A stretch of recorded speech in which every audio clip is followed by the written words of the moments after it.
अफगानिस्तान में बदले हालात पर प्रधानमंत्री नरेंद्र मोदी की मौजूदगी में हुई सुरक्षा मामलों की केंद्रीय कमेटी सीसीएस की बैठक में राजनाथ सिंह, अमित शाह के अलावा एनएसए अजीत डोभाल भी मौजूद रहे।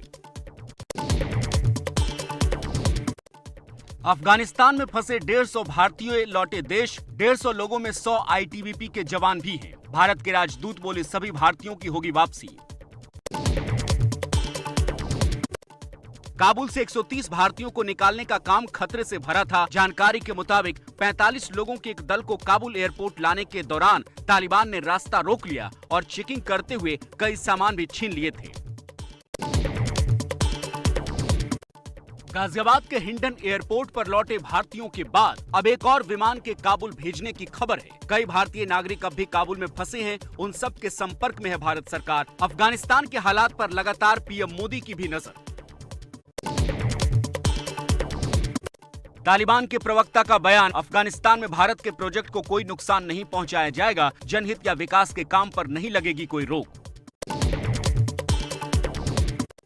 तालिबान अब काबुल में कारोबारियों से मिलकर उन्हें सुरक्षा का भरोसा दे रहा है। तालिबानी नेता अब्दुल हमीद हमासी ने शहर में कारोबारियों से काबुल न छोड़ने को कहा। विदेशी निवेशकों को भी निवेश के लिए न्योता देने की बात कही।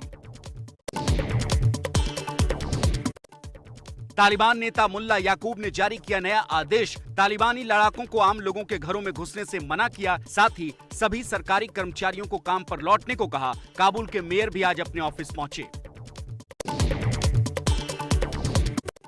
तालिबान के नाम पर काबुल में हथियारबंद लोगों ने की चोरी की कोशिश। सूचना मिलने पर पहुंचा तालिबानियों का दल चोर को गिरफ्तार कर सड़क पर सजा देने का काम किया।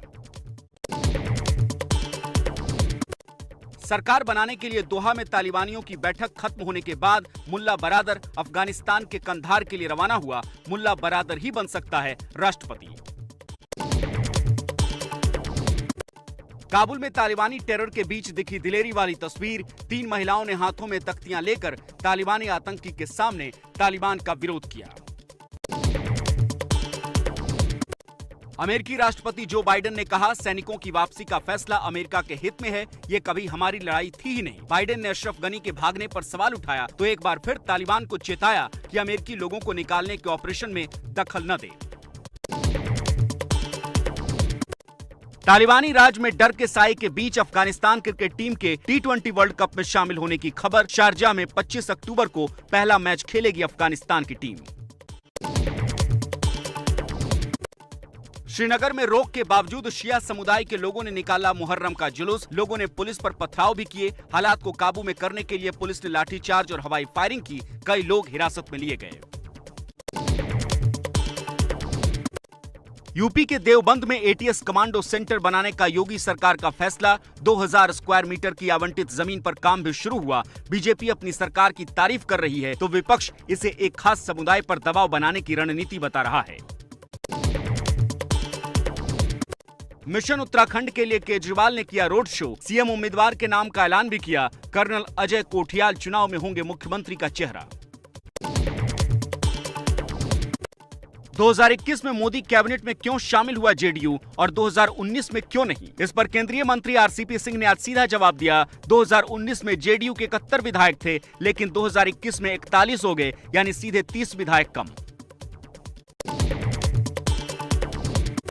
देश में सोमवार को वैक्सीनेशन में बना रिकॉर्ड। 24 घंटे में 88,13,000 लोगों को लगी वैक्सीन। ये एक दिन में अब तक का रिकॉर्ड है। कुल 55 करोड़ अब तक डोज लग चुके हैं। 46% आबादी को पहली डोज लगी है।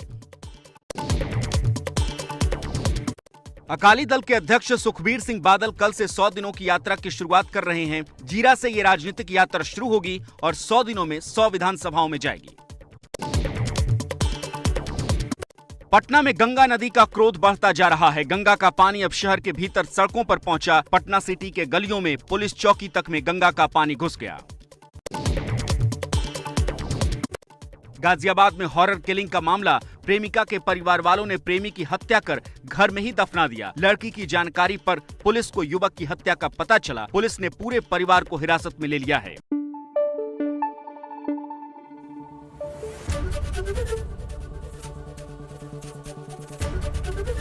एबीपी न्यूज आपको रखे आगे।